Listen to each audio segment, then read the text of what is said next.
Good evening, and thank you all for joining us this evening for our Environmental Candidate Forum for New York's 7th Congressional District. My name is Julie Tai. I'm president of the New York League of Conservation Voters and the New York League of Conservation Voters Education Fund. We are a statewide organization whose mission is to educate, engage, and empower New Yorkers to be effective advocates for the environment. We ensure that the environment and climate change are front and center during the campaign, or on the campaign trail, and that voters know where candidates stand on these issues. That's why we're here tonight. I do want to start by thanking Pratt Institute for hosting us. Yes, thank you. And of course, everything we do in partnership. So I want to thank all of our co-sponsors who made tonight possible: the Waterfront Alliance, the Trust for Public Land, Transportation Alternatives, Common Cause New York, Rebuild by Design, and the Writers Alliance. So thank you to all of our partners who are here and who joined us in helping get out the word. I want to especially thank our candidates: Borough President Antonio Reynoso, Assemblymember Claire Valdez, and Councilmember Julie Wan for agreeing to participate tonight. And a big thanks, of course, to my friend Jeff Colton, Editor-in-Chief of the City and State of New York, who will moderate tonight's forum. From air quality and clean drinking water to waterfront resilience, safe streets, and reliable public transit, environmental issues shape daily life in communities across the 7th District. These issues are on the ballot in every election. But we stand in an especially pivotal moment. The federal government is rolling back decades of bipartisan environmental protections. They're doing everything in their power to delay the clean energy transition and double down on dirty, increasingly costly, and as we see right now, highly unstable fossil fuels. But every challenge is an opportunity. Remember, Congress is the first branch of government. By asserting its constitutional role, which frankly seems to be a little lacking right now, including the power of the purse and oversight of federal agencies, they can begin to push back on these harmful policies. Whether it's protecting our water from lead and other toxins, moving towards zero-emission transportation, advancing environmental justice, or boosting wind and solar so that we can get our clean energy transition back on track, the role of Congress over the next 2 years will be critical. Tonight, we look forward to speaking with the candidates about these issues and more. One final thing before we get started, and this is not the only time you will hear it from me. Early voting for the primary starts on June 13th and runs through June 21st. Primary election day is on June 23rd. Lastly, before you leave tonight, we urge you to take our pledge to vote so that we can show the strength of the environment in 2026. I think if we go to a next slide, we have a QR code maybe? Maybe there's another slide, maybe not. Either way, we have a QR code at the front when you're walking out, but please scan the QR code, stop by the table on the way out to take that pledge. With that, please enjoy tonight's program and join me in welcoming our moderator, Editor-in-Chief for City and State New York, Jeff Colton.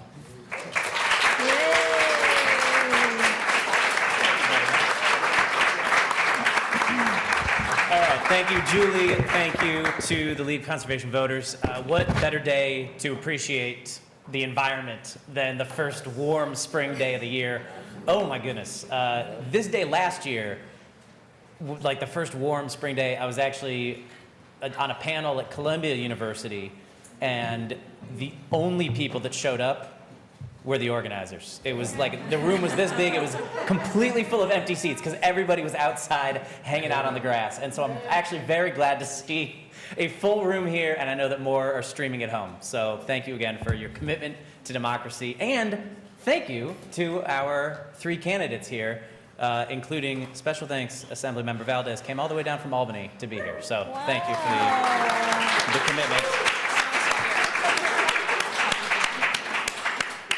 Julie Wan came all the way from Queens as well. So, we're talking City Hall, City Hall. City Hall, and of course we are on Brooklyn Borough President Antonio Reynoso's home turf in the borough. Yeah, I was around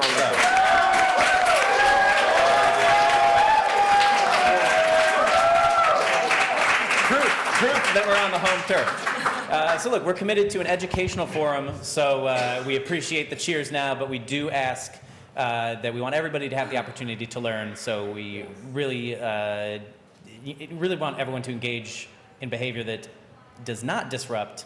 Let everybody listen and focus. Disruption is strictly prohibited. We'll have to boot you from the room. We ask that you refrain from applause other than at the very beginning and at the very end so that we can get through this. We're really trying to actually pack this tight in like 45 minutes with 3 candidates. So we're trying to be very efficient, move it through, get a lot of focus here on the questions, which, by the way, the focus is going to be on, of course, the environment and conservation. We know that there's a lot of issues in this race, but this one is really focused on green. So that will be the questions tonight. And ground rules, we are going to begin with 1-minute opening statements. And then throughout the forum, we ask that all answers are limited to 90 seconds or less. We have Matt Sultan in the front row will hold up a red card when you have 30 seconds left. So you got your time right here. And if a candidate is, I don't know if this is going to be tense, but you know, if you do call each other out by name, I'll allow a 30-second rebuttal, but I will be the one at my discretion. So, you know, just a heads up if there's any kind of back and forth here. And then we're going to close with closing statements. So with that, again, 1-minute opening statements. We're going alphabetically, and maybe for the first time, Reynoso is first alphabetically. This is rare. So, Oh, man, we got quite the lot. That's all. In the city council, I always had to wait like 30 minutes before I can vote. Now it's just like I'm the first one. so go right ahead. Thank you. So much. Well, my name is Antonio Reynoso, and I'm the president of the Borough of Brooklyn.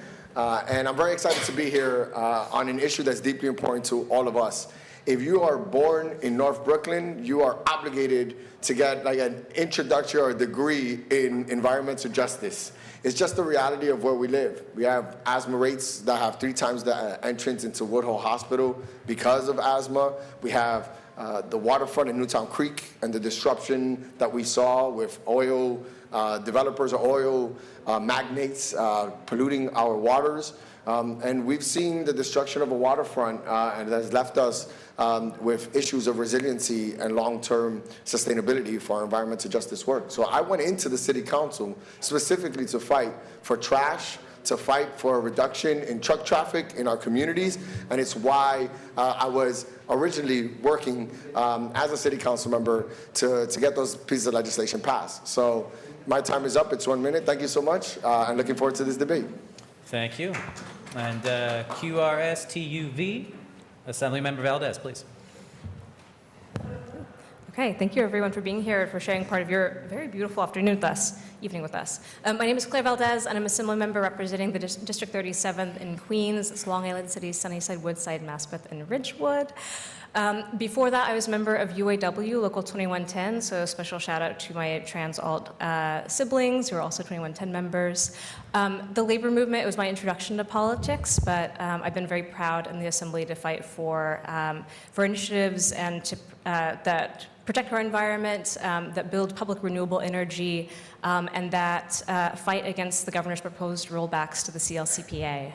There's much to do in fighting for our future, but we can't have a future that isn't verdant, that isn't clean, that isn't built on an environment that is sustainable for generations to come. And so we have much to do to fight against to clean up Newtown Creek, to advance climate resiliency, to end climate chaos, and to win a Green New Deal here in New York and around the country. So thank you so much for being here.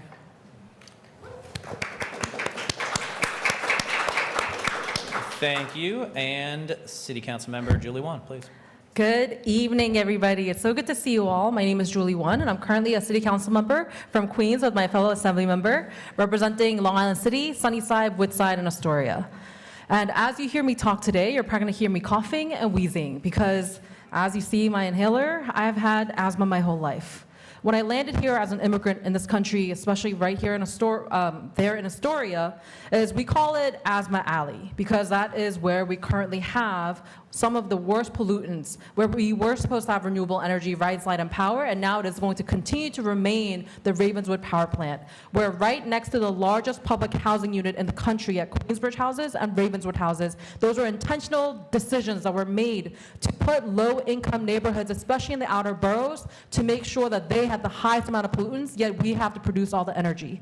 So in the council, I have done legislation, have passed legislation for environmental justice. I've always had 100% report card from New York League of Conservation voters, and I look forward to the discussion where we can talk and unravel more. All right, thank you very much. We're going to start with transportation. And look, New York has nearly half of the nation's transit riders, but receives just 15% of federal transit funding. So would you advocate in Congress for New York to get a greater share of overall transportation funding? And would you advocate for more of the overall funding to be spent on public transportation over roads? And we'll actually start with Assemblymember Valdez and go down there that way. So again, 90 seconds for each answer total, and asking about federal transit funding. So I think the answer to both questions is yes. So New York City, like Liz just said, the MTA hosts almost half of the transit riders in the entire United States. We have received very little funding for that, and so we're effectively sponsoring the rest of the country. We deserve even more public transit in the city. Many of you, I'm sure, have struggled with the bus, have struggled with catching the train. Our subway platforms are not accessible, and we need to expand our public transit too. I'm very excited about the IBX. I'm very excited about extending the G train service over the weekend. There's much that we can be doing to make sure that every single working class person who needs to get from here to there can do so on public transit. And we need to fight for more public transit funding across the United States. We know that our fortunes are linked with everyone, that climate disaster knows no borders. And so more public transit here in New York City, but also around the state and around the country will help us make sure that we're meeting our climate goals nationally. And everyone should be able to ride a train and catch a bus. That's all. Thank you. Councilmember? Yes and yes. At the end of the day, we have to make sure we fully fund mass transit. And we want to make sure that we update federal guidelines so that they're prioritized over safety, over vehicle volume, because that's how our laws have been written and our policies have been enacted. Currently, I am the prime sponsor for universal daylighting to make sure that we have universal daylighting in the city of New York. It has been a huge fight because people want parking over safety, and I will continue to champion that. And for public transit, I don't think it should be the way that we currently calculate it in the federal government is not the way it should be calculated. We should have it by population as well as usage, as well as when it was established. New York City has one of the oldest public transit systems that needs dire investment to upgrade it so that we can have modern day trains and subways. So I look forward to continuing to champion that, and yeah. Borough President? I'm also a yes and yes. Obviously, I coined the term in the city council, break car culture. It was deeply important in the work that we were doing. Back in the day, in 2013, when I was a council member, over 12 years ago, we only had 2 advocates in the Transportation Committee looking out for the interests of pedestrians, cyclists, and public service riders and public transportation riders. And it was just seemed like car infrastructure was always at the first and the top of the list. Parking over safety was always principle. And we started changing that narrative. And it was after many years in the city council that we now see a progressive transportation policy moving forward because of those early fights that we had in setting the table for what we really should be doing, which is investing in public transportation. We need to move a city that has too many people, that have a limited amount of space, away from driving, especially single occupancy vehicles, and into public transportation, cycling, and more walking. The plazification of the city of New York happened under our watch, and we need to expand that work to get more green space for the people of this of the city, and just the subway stations and the expansion of the IBX. I put the comprehensive plan. The #1 priority that we need to get done, especially for socioeconomic mobility, is the IBX. But when it all comes down to it, the problem we have, or the problem we need to solve for, is making sure when the money gets here, it doesn't go to more roads and doesn't go to more infrastructure, like expanding the Kosciuszko Bridge to 4 lanes, which is completely unnecessary as people bottle up back into 3 lanes on the BQE. What we need to be doing is using that money to assist more folks in public transportation. Thank you so much. Thank you. We'll definitely be able to keep on talking about this because I want to ask about congestion pricing. Yes. I'm sure you guys all hear this from constituents on either side. And this is a federal issue. Right now, the federal government has fought it. They lost the latest court case, of course, but the fight, I'm sure, will continue. So as a Congress member, how would you work to protect congestion pricing, and how? And I guess also just confirm, in your answer that you're thinking on congestion pricing, if you supported it or not. And we will start with Councilmember Juan on this one, please. 100% support congestion pricing. It has already been overruled in the court. It was a very long process where it went through the state and then the feds, and it should be here to stay. I am incredibly proud of Governor Hochul for fighting for that, and I will continue to have her back as a Congress member to support it. And going back to public transit and congestion pricing, it's inexplicably linked. Because when I think about myself as a mom, like right here from City Hall to here, I had to transfer 3 times to get here, but it was pleasant and wonderful on the subway. But any time that the G is delayed, that is, even if you're 10 minutes behind, if you're a mom to 2 little kids like me, that means an extra $10 for every 15 minutes that I'm late to pick up my child. The public transit system functioning on time, and even if you have to be in a car, whether you're on a bus or you're in a private vehicle, an Uber, or whatever it may be to get to where you need to be, every single minute counts, and it has consequences, especially for those who are cash-strapped, who may be working families that need to be somewhere. And congestion pricing should be here to stay. We've already seen bounds and bounds of data that show us that it is effective, that we've had positive revenue that can be used for accessibility, like making sure that we have accessible elevators, because we don't even have that in most of our subway systems for our neighbors who may be on a wheelchair or for fellow parents who have kids on a stroller. Thank you, BP. The future of cities, major cities like New York City, are going to rely heavily on public transportation. And again, we have to move away from vehicle use. And congestion pricing is allowing us to lead in that conversation. We already have countries like Bogota, Colombia, like Barcelona in Spain, that are already moving to a pedestrianized network, and not us. We were taking too long. We did congestion pricing. Everything we said it would do, it did. It reduced traffic. It saved money on pollution. We've seen more people walking to Broadway and the local businesses. Everything we asked it to do, it did, and it's going to help us repair the work in the public transit system. But the most important thing it did is that it was Kathy Hochul's best week when she overturned her pause.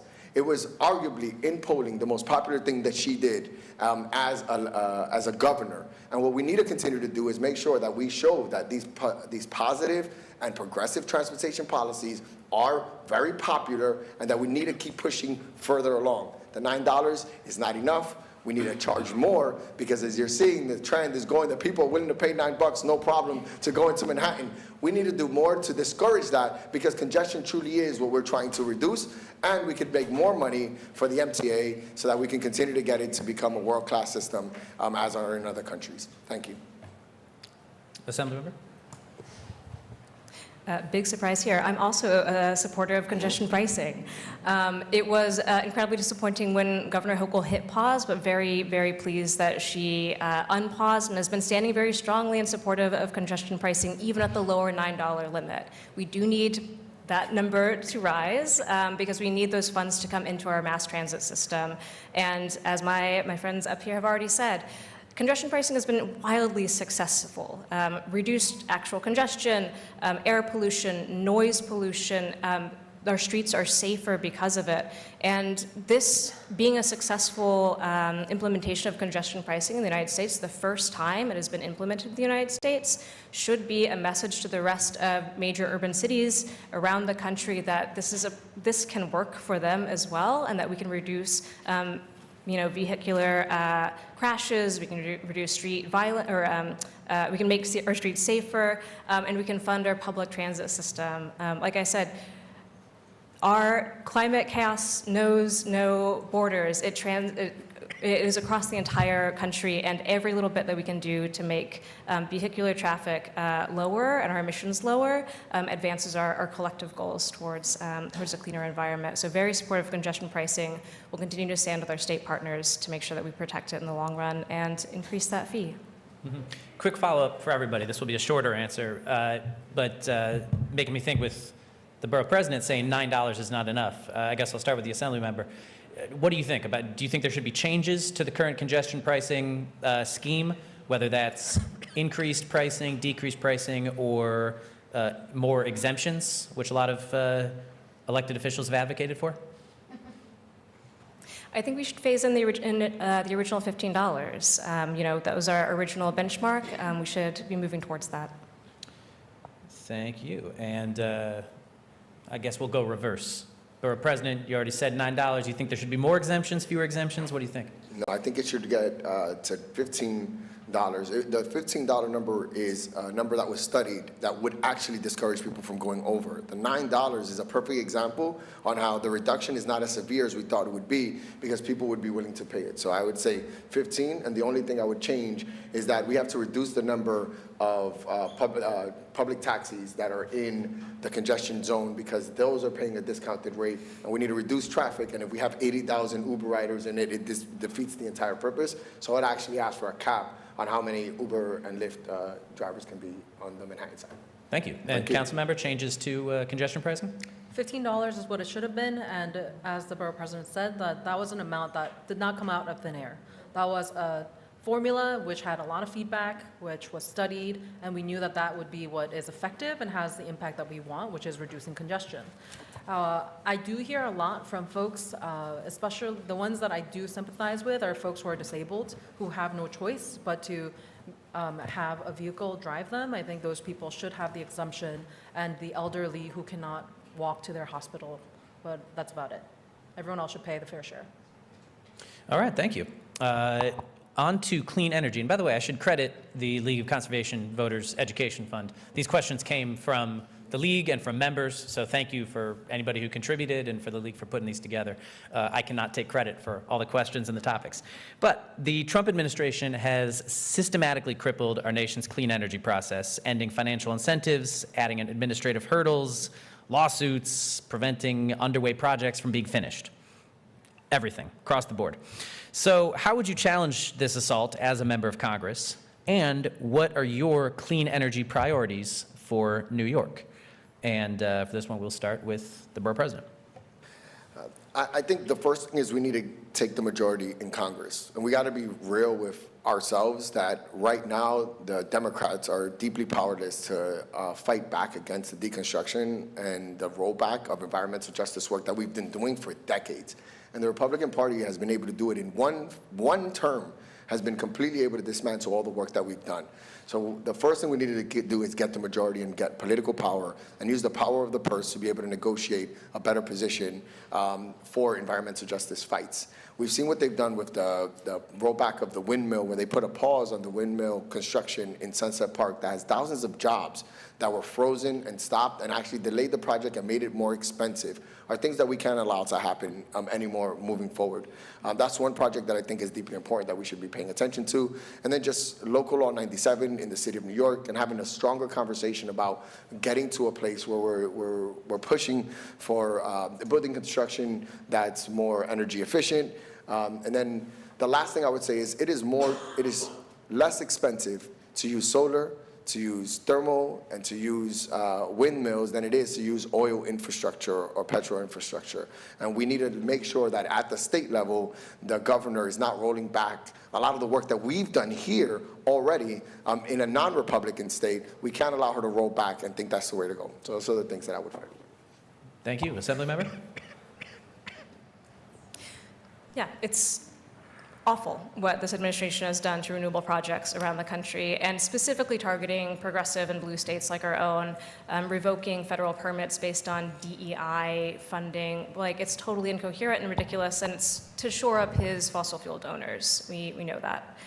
So we have to fight. I think there is a lot of power at the state level, and we should demand that Governor Hochul not touch the CLCPA. She's proposing rollbacks right now. We can partner with the state to build more public renewable energy here, and especially downstate where that energy is sorely needed.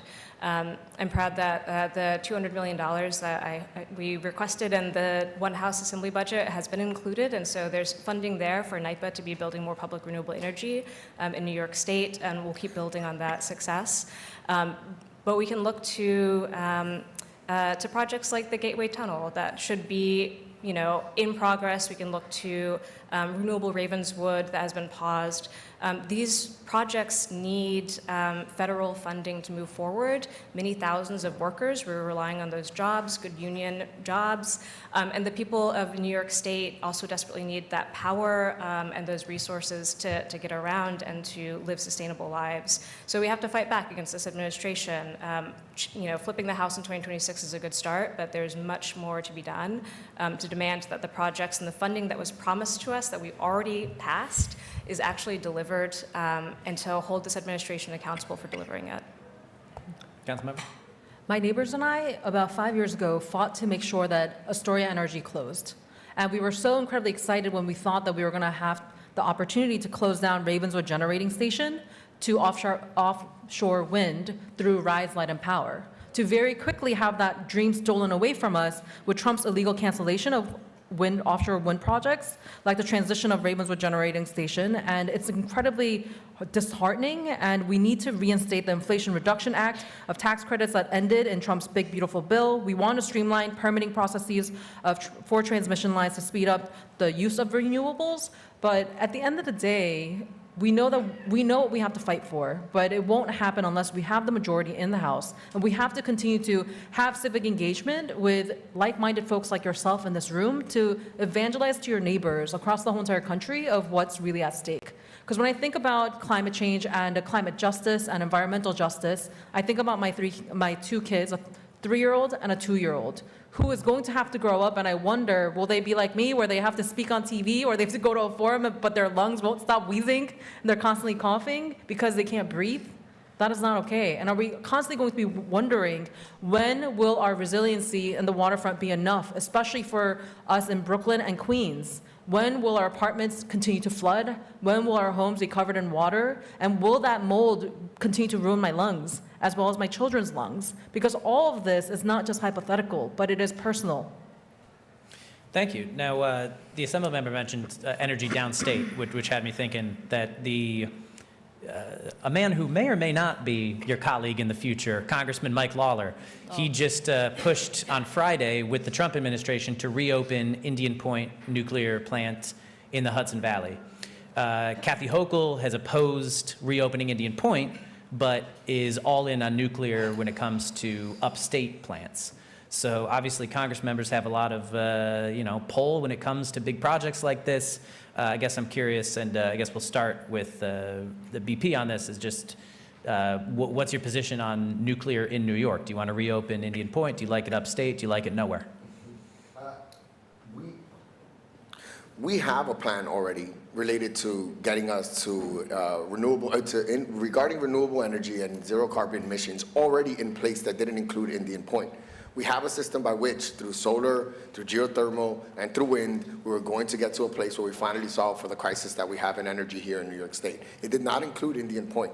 And to revisit that conversation really makes me feel that there is going to be more conversations at the state level in which the governor is going to start retracting or pulling back on a lot of the progress that we need to make here in New York. And it's frustrating because we keep talking about Republicans, we keep talking about Trump, and we're not talking enough about the Democrats here at the state level that are going to or could support the potential teardown of a lot of the work that we've already done. The plan already exists. We already have it. We shouldn't be tinkering with it. If anything, we should be expanding it or doing it quicker. So yeah, I'm not supportive of any expansion or conversation about nuclear energy when we already had a plan to get this done. Mm-hmm. I guess just to be clear, do you support, like Hochul right now is pushing an expansion in the budget.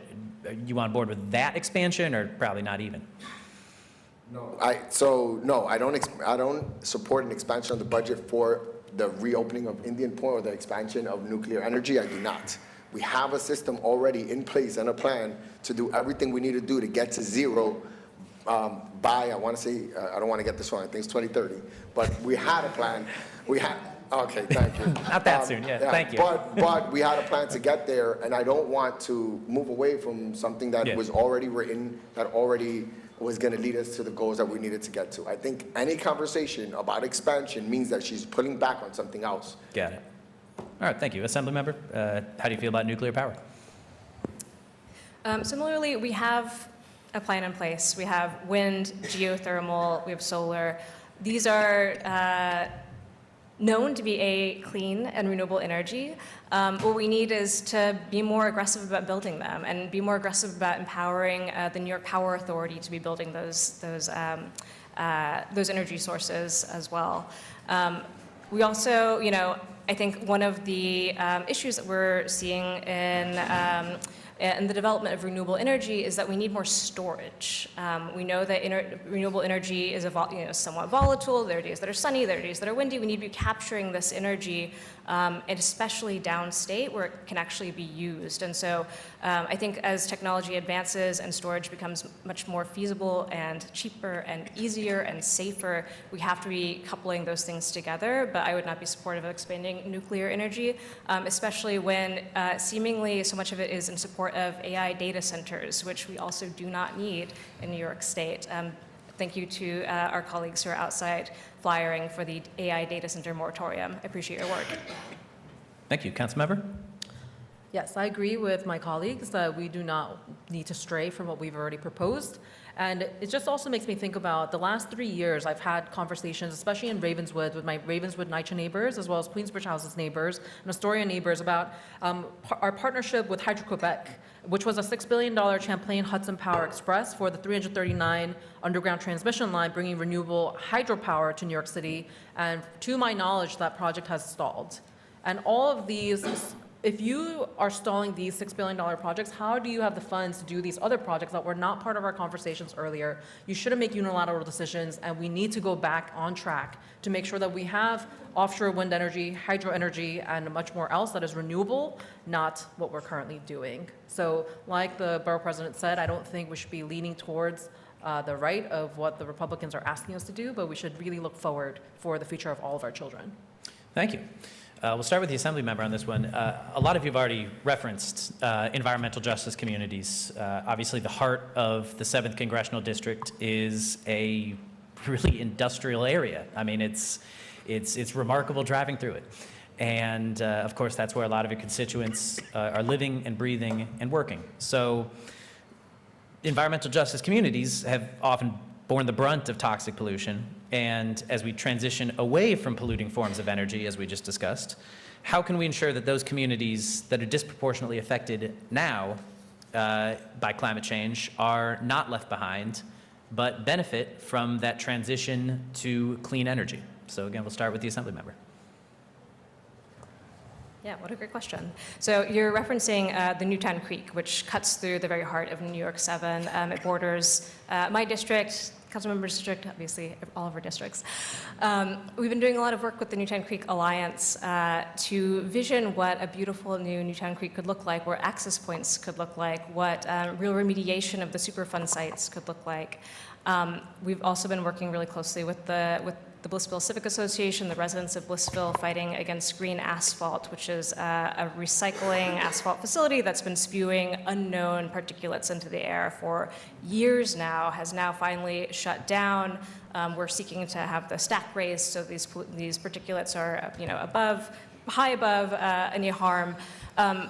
But that pushback has come from the community, has been organized by the people who are directly affected by pollutants and the long-term environmental degradation of Newtown Creek, which was the site of Standard Oil, 100 years ago, still is an industrial zone.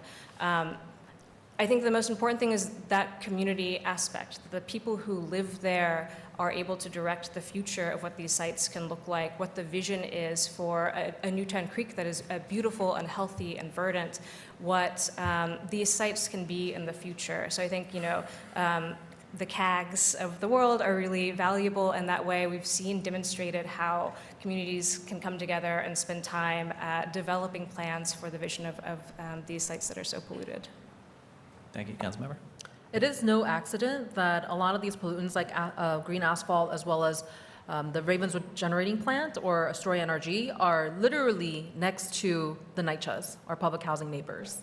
So we know that these are intentional decisions. What I've done so far, we've been able to have LIHEAP for heat and cooling at Woodside houses with $70 million from NYCHA, NYPA, and NYSERDA with the Clean Act for All with Governor Hochul, which was announced 3 years ago, and we've been able to implement that, and that's only the start. I've also given $200 million to Queensbridge houses to modernize, to actually have the Green New Deal for public housing, which AOC has championed. We're doing it in real life to make sure that our neighbors are not living in mold or in vastly unlivable, uncomfortable, unsafe conditions, and making sure that we have green retrofits. Queensbridge houses is entirely under with energy panels on their roof.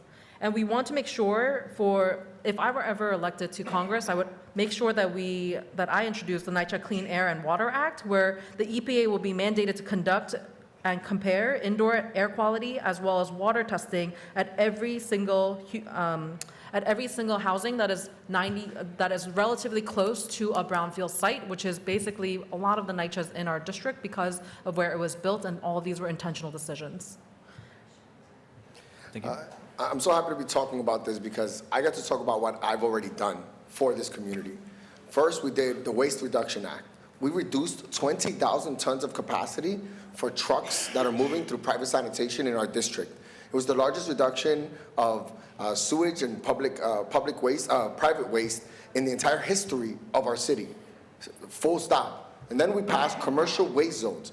Commercial waste zones that are going to reduce over 1 million miles of truck traffic through our communities. Also reducing the amount of terrible private sanitation companies that weren't using union workers, that were paying people off the books, that were using immigrant workers, that were killing people in our streets, are now all going to be gone because we did commercial waste, the commercial waste zones. When this community asked me to get something done, I didn't talk about it, I didn't read it in a paper, I didn't only march, I did what was asked of me through legislative efforts and actually passed legislation to make it happen. And I did it with a lot of people in this room. I want to give a shout out to Lacey Talbot from my office over that work that we did. Another thing we got to be careful is these corporations thinking that they're the ones that can save us. National Grid was to use the bioswales and the gas that was in National Grid and connect it in some way to make it so that we get some gas at a discounted rate in CB1. It did not happen. National Grid is sitting on that same plan, has given us absolutely nothing, haven't even connected the wastewater treatment plant with those pipes. So one thing we definitely got to move away from is thinking that the private companies could ever come in here and be a partner with us in making these things happen. Thank you. Thank you. We'll be coming back to a couple long answer questions, but we're going to take a break for some quick short answers just to switch things up. So, like 5-10 seconds each, whatever. You guys can handle it. We're starting with an easy one because the proof is in front of you. Do you use a reusable water bottle regularly? I guess we'll start with the assembly member with your literal reusable water bottle in front of you. My emotional support water bottle, yes, proudly here. Thank you. Thank you. Julie? Yes. Mm-hmm. I don't drink enough water. Everybody knows me, knows I don't drink enough water. So I'm going to say I'm really excited to get this one now. And hopefully in the campaign trail, I'm going to make sure I'm walking around with it. Thank you for your honesty. Absolutely. It's That's what we're here for. It's a great bottle. Shout out to It's really nice. I'm LCV. excited. Do you compost? Yes, of course, love composting. Yes, we have to, and now finally the fines are back if you don't. Yes, it's a lot of fun. I need volunteers to go to their homes, look in the brown bins, confirm, because it's easy to say, but it's tough. But I'm glad to hear this. All right. What is your favorite park? Ooh, Grover, Cleveland, or McGolrick. Beautiful parks. Gantry Park. Rodney Park. I'm going to be honest. I don't even know where those two parks are. Can you tell me where's that park? Yeah. Rodney Park is on Rodney Street. It's a set of 5 parks that were built by the Robert Moses on either side of the BQE. Yeah. Okay. But it's a dividing line in our neighborhood that really separated us, and now we have 2 south sides instead of just one. But it's where I played basketball, where I grew up, where I grinded away in Blueberry and Rodney and Strawberry Park. So very, very important to our community. It's like the center park in our neighborhood. Nice, all right. Yeah. And Gantry, we're talking waterfront in LSE, right? Yep. Okay. And then what were your parks? Where that was that? Grover Cleveland and Ridgewood, beautiful view of the city, and an incredible playground, water feature and all. It's gorgeous. I do know that. Yeah, absolutely. Okay. Beautiful view. I can picture it. Good details. And relatedly, what's your favorite way to get around the district physically? I guess we'll start from the back. What's your favorite way to get around? Cycling. Everybody sees me on my bike all the time, and I'm going to keep wearing a helmet now, right? I'm going to put on a helmet. Same, my bicycle, or when it's too cold, I take the subway.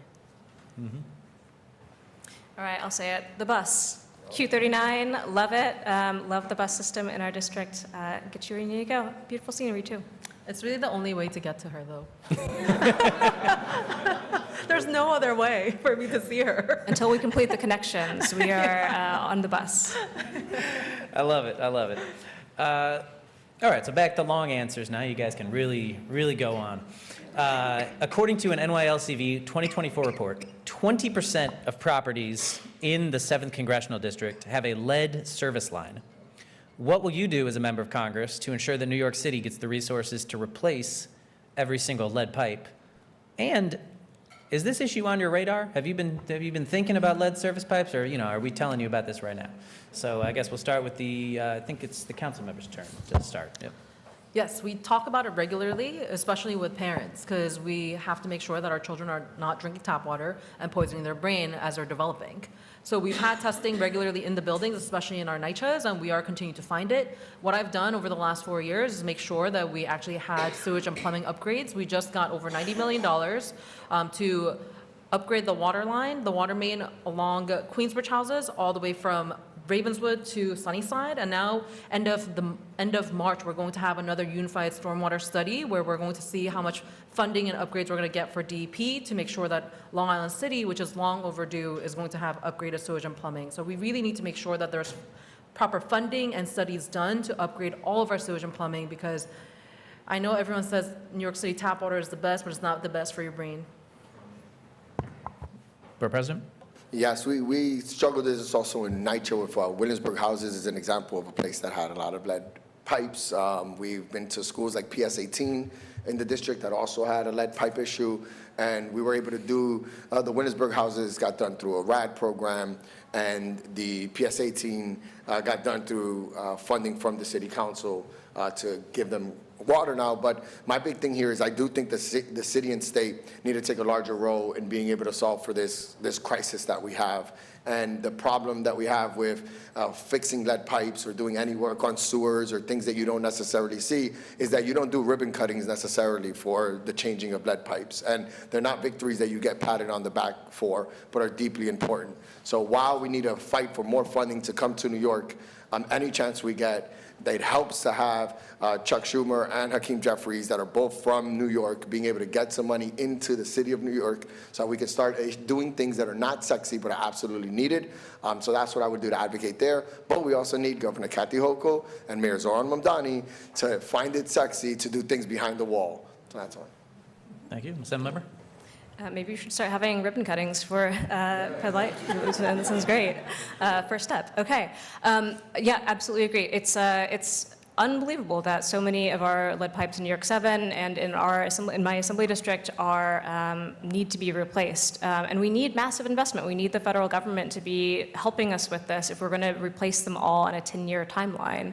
I would be really excited to work with Congresswoman Rashida Tlaib, who chairs the Get Lead Out caucus, because we know this is certainly a national issue, and she and so many of those congressional colleagues have been leading on this fight around the country. So would work with them to fight to bring much more funding so we can get this done as quickly as possible, because we can't wait on replacing these lead pipes. It's an urgent issue that affects New Yorkers every single day. So we need that federal investment. Thank you very much. All right, we are switching it up. As you may see, Common Cause is a representative, or a co-sponsor here. We're going to talk about democracy. And we're seeing a lot of states and the federal government roll back voter protections and focus on disenfranchising eligible voters. So if elected to Congress, what will you do to support voting rights? What will your focus be there? And we'll start with the Borough President. Campaign finance law is the number one thing, because I think that electing the right people helps us preserve and protect our democracy. It comes from being able to allow for people to fight back against like the corporatization of the Democratic Party and lobbying firms, but also makes it so that we have good Democrats and we don't have Republicans that can't win on policy. They can't win on their positions, so have to figure out nefarious and underhanded ways to be able to get people to vote for them or disenfranchise people that won't vote for them. But I think campaign finance laws will make it so that more people, like the ones sitting on this dais, are able to run, are able to win. And then when you have candidates or elected officials like the ones you see on this table, we can start preserving democracy and ensuring that it doesn't happen. Because I want to be clear, the fight is not against Republicans and Trump. The fight is against also establishment Democrats that hold the line, that do very little, are unimpressive, and don't move the needle. And we keep electing them because they have a ton of money, huge amounts of account, and would kill or crush upstart, more democracy-friendly candidates like the ones you're seeing here. So campaign finance law is something that I would support at the federal level to make that happen. Thank you. Thank you. Assemblymember? Yeah, we gotta overturn Citizens United, my goodness. So yeah, much to be done on campaign finance reform, and as we've all benefited from public matching funds at the city and state level, we should be looking at that for the federal level. There's so many examples we can see from other countries limiting campaign season, publicly financing elections, so that we're not just trying to eke money out from the billionaires who are miserating our lives, or expecting untold amount of money from independent expenditures, dark money from corporate PACs. AI is the new big spender right now. If we're here talking about environmental degradation and democracy, AI is going to be an affront to both of those things. So agree, campaign finance reform, and we should be expanding enfranchisement. We should be expanding early voting, mail-in voting across the country. We have reasonably good laws here, but we certainly need same-day voter registration and much more to make sure that anyone who wants to participate in our democracy is able to do so, has the time off to do so, and get to the polls and make their voice heard. Thank you. Councilmember? In 2021, when I ran for city council, it was the first time we had both ranked choice voting and matching funds, where they matched $1 to every $1 I raised, they gave us $8. And there was also a spending cap. So I think it's incredibly important that we have matching funds to allow working class people to actually run for office, which is why this is now the first council majority women and majority people of color. Because you've now leveled the playing field, and now you only let people spend a certain amount of money. I think that is what we should have on the federal level. And we also, for me, I think it's incredibly important to make sure that we do voter education, especially for immigrant neighbors who may be new citizens who are living in fear that they think that they can be tracked down anytime and become denaturalized. We have to make sure that there's proper interpreters and translators who are on site, because usually there's one per language, and we need to have more on site. And we also have had volunteers within the last 4 years especially, where we've had volunteers from good government groups, especially translators, who've stood outside to make sure that there was nobody being intimidated from voting because they were so incredibly afraid. So we should make sure that, so basically what I believe is that we have to make it easier for people to run for office. The three of us have empathized with each other of being locked in a room, being told to call all these very wealthy people who could write checks for $3,500, and goes very quick from like, oh my God, I love you, Julie, to how the hell did you get my number? So, it's just not conducive to our democracy. And if we really want regular people to run for office, we have to allow them to run without having a few $1 million in their bank account. A couple follow-ups for those, actually, that has me interested. It's petition season right now. You guys are, dare I say, the three leading candidates in this race, but there's actually like 4 or 5 other candidates. 12. There's 12 other candidates that are trying to get on the ballot with you. 12 total. So let me just ask, quick answer, starting with the assembly member. Would you support petition challenges trying to get folks off the ballot, or are you saying the more the merrier?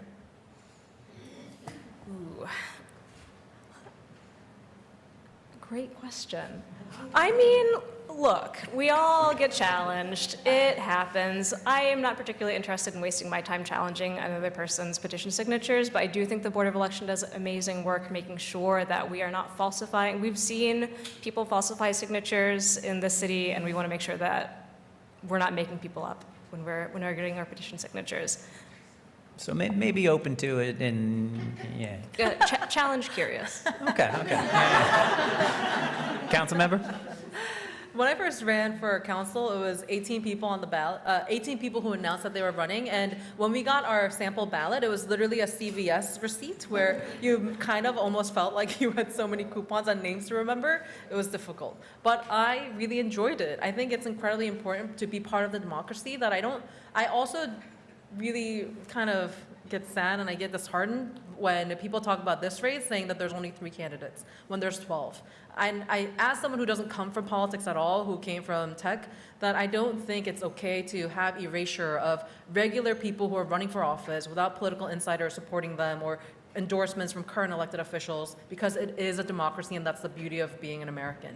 So I would not challenge anybody. I think if you have done the work and you want to run for office, more power to you. It is not always a stroll in the park. It could be extremely brutal, but more the merrier. Come on in. I do not support challenging petitions. When I was with New Kings Democrat and we founded the organization, I decided to run for county committee. County committee is just one block. And I ran and collected 24 signatures on my block, and I got kicked off the ballot by the party boss. I ran again. I said, you know what? I'm going to get more signatures the second time. I got kicked off the ballot the second time for county committee, not district leader, not council member. And I thought it was the most, well, I was very proud that there was attention in my little county committee ballot. But I think it's very important and meaningful and powerful that we have a system right now to get on the ballot. It shouldn't be up to the challenging of other elected officials or other candidates challenging petitions. The DOB, the Board of Elections, should have a system by which they can catch fraud, they can catch challenges, they can catch certain things, because then when we do it, it's going to look very political. It's inherently political. We should remove that, make sure the the Board of Election has enough money and resources to challenge it on their own, and that we don't go after people getting like 40 signatures on a block because the Democratic county machine wants to stop them. So that's how I feel. Thank you. Thank And you. we'll, let's make this one just a yes or no, and we'll start with Borough President and come back. We mentioned Citizens United and super PACs. Obviously, we know that the whole thing about super PACs is you don't get to choose. But do you disavow any hypothetical future super PAC spending in this race, or does it depend on the source of the money and you're open to some of it? Yeah, I think I disavow every super PAC, from what I understand. I don't know what a super PAC is. There's no money coming in me from some super PACs coming to my campaign. I don't even know exactly what a super PAC looks like. So I want to say my uninformed self is going to say no super PACs in this race. And there's no spending yet, so I mean, this is hypothetical, but Okay. I'll follow up if there's money coming towards you. Call me like next week when my campaign is like, you should definitely know what a super PAC is and what it's coming in. But right now, I don't want any super PAC money. All right. Councilmember does yes or no to super PAC money? No super PAC money, and I think the candidates running in this race are not of interest for anyone with that amount of money. You'd be surprised. I mean, who knows? Assemblymember?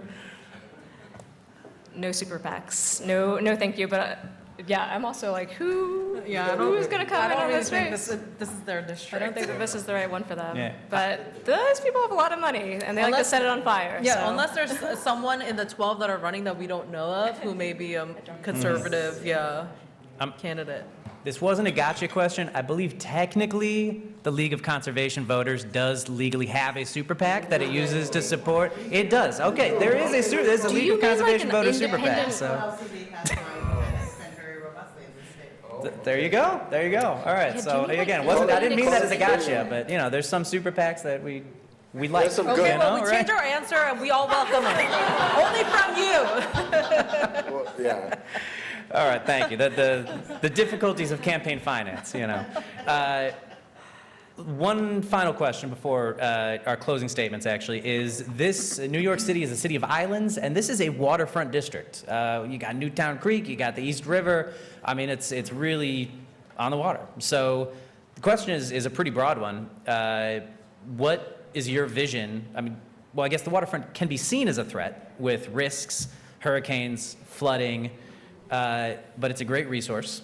And so, yeah, what is your vision? What ideas do you have for the waterfront in the 7th Congressional District? And we'll start with the Assembly member. Yeah, so I talked a little bit about Newtown Creek earlier, but I'll return to it because it is one of the most polluted waterways in the entire country, and it's right in the heart of this district. It could be beautiful again. It could invite wildlife. It could host kayakers. It could not be the toxic waterway that it is.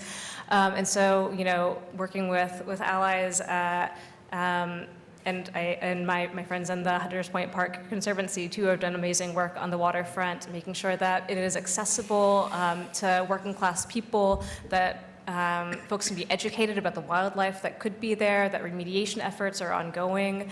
I think that having access to the waterfront is really wonderful. I love the beach, and while there are no beaches, you know, we could think about some beaches in New York 7 too, because I think in an urban, dense environment where so many people are on top of each other, having some access to some waterways where there's wildlife and real beauty is so essential. And there is a lot of work to be done to hold corporate polluters accountable for the incredible damage they've done to the Newtown Creek and other spots in New York 7. But working together, I know we can do it. Thank you, Councilmember. In 2020, after Hurricane Ida, I had to go visit a family in Woodside where a 2-year-old drowned to death and the parents drowned trying to save their baby. When we talk about flooding and the risks of not having effective resiliency, waterfront resiliency, it truly is a matter of life or death. I've been in the news with other neighbors, especially in the waterfront, where we've shown the news the height of where the flooding would happen even with light water. We know that it is not safe anymore. We know that the estimate of 2050 that the Arctic glaciers are going to melt, and we know what's ahead of us, and we have to act now. The first time I ever went to Puerto Rico, it was after Hurricane Maria, where I actually saw the destruction of what this means for every single one of us. I'm not a homeowner, I'm a renter, but even though I don't own a home, I know what this means for Long Island City, for Greenpoint, Williamsburg, Dumbo, downtown Brooklyn. We have to build out waterfront resiliency the way that we have in Long Island City with the wet marshes and the structures that were civil engineered to make sure in the case of another hurricane or another flood, that in a natural disaster, we will be able to protect our homes, but more than the structures themselves, our own lives. Because every single one of us, especially the most vulnerable, which are children and adults, elder adults and seniors, we have to make sure that we have real structures to protect them, and that's what I would be focused on if elected to Congress, to make sure that we're investing in that. Thank you. Yeah. So another story. So when I was young, I remember jumping into the East River twice, and it was a bad idea. We did. But one, because we didn't have any recreational spaces, and we just had to figure out a way to have fun in New York, and that was a terrible thing to do, but we did it. So I would love to expand recreational activity in the waterfront that is safe and that we could use as a community. I want to continue to clean it up so we can expand, seeing the expansion of like marine wildlife in the waterfront, and like we're starting to see it now with the terrible slow cleaning that's happening right now. We need to do more to expand it so we could actually see a clean East River. And then the blue highways is a deeply important thing. Our waterways used to really move, not vehicle traffic, but used to move, vehicle traffic right now is the main means of moving our goods. And I want to use a blue highway to be able to move our goods and freight, there you go, sorry. And freight through our waterways, and we can expand it in a real way, and we could bring back an entire workforce that is doing this work. So the blue highway from Brooklyn all the way to Hunts Point in the Bronx would be a dream of mine. So waterways, recreation, and wildlife would be amazing things that we could see. Of course, I think resiliency is deeply important, and we have to see that as a bare minimum. We shouldn't be messing with anything or building anything in our waterfront if it isn't resilient. Off the bat, we shouldn't even be having that discussion, so I support, as my colleagues do, to make sure it's resilient. There were dolphins in the East River. I saw I know. a tweet about it. There I you love go. that. There you That's go. just so you don't think of this as a dolphin district, but No, like it's not. It's not. there they are. It's Yeah, great. Well, thank you so much. We're now on to closing remarks. So we can start with the council member for this one. 1 minute to close, please. Thank you so much for volunteering your time to listen, because you are truly a special kind to come here after work, to listen to us, to understand what your power is as a voter, to understand that every single vote that you make is going to be a decision for your future, for every generation, and for the city of New York, and now the country, for Congress. I will continue to fight for environmental justice, for climate justice, and if I could commit one thing to you, especially, having grown up watching Nydia Velázquez as a Congress member fight for 15 years for Newtown Creek, and to have the brownfields cleaned up, as well as the Superfund site, that is a commitment that I will have with you to make sure that we keep all 25 corporations accountable. And we have had a lot of barbecues on the Queens side where we look on the Brooklyn side and we envy, wow, look how nice that waterfront is on that side, whereas for us, we just have a lot of dirt that we move around by ourselves with rocks, with some of the organizers in our mutual aid. But know that, to me, the Pulaski Bridge and everything else, we are one family. You know, I really do see that, and I hope the Newtown Creek could be what brings us together. Thank you. BB. I just want to, first, to the New York League of Conservation Voters, we're like out competing each other here for environmental justice work. So a shout out to this community for building a brand and knowing that if you're not an environmental justice advocate, you shouldn't even be on stage. To all of us that, the daylight between us on this stuff it's just not going to be there. So what I'm actually want to close out with is letting you know that for the last 12 years, and 20 years before that, 20 years altogether, that I've been in North Brooklyn, I've been an environmental justice advocate. I've been a fighter with you guys every single time. Every time you ask me to sign on to legislation, to pass bills, I've done just that. Every time you ask me to take the fight to corporations, I've done just that. I'm not somebody, again, that is gonna read about the work that needs to be done. I'm the person that you're reading about the work that has already done it. And what I'm asking here is that you support a candidate that is yours, that is raised by you, that has been taught by you, and that is fought for you. I want to say thank you to everybody that's here, and a green New York 7. Thank you.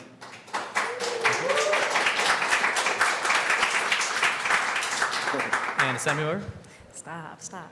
Hi, thank you all so much for being here. It really is special to share an evening with you all. I know that the sun is now gone on the first incredibly beautiful day of this year, and you shared it with us. So thank you for being committed to the democratic process. This district should be leading in the fight for environmental justice and against climate chaos in the United States. We have the resources, we have the examples, we have the most polluted waterway in the country, and we have the shoulders of Nydia Velázquez to be standing on and fighting to do this work. We need massive investments in public renewable energy. We have to wrest power away from the corporations that have lied to us about climate change for generations, and we have to put the power back in the hands of working class people in dictating the terms of what that victory can look like and should look like. And we have so much at stake. The climate crisis is here, it is real, and we need solutions that meet that scale. And I'm so committed to fight alongside all of you to do exactly that. So thank you for being here. All right, round of applause for our candidates. Thank you.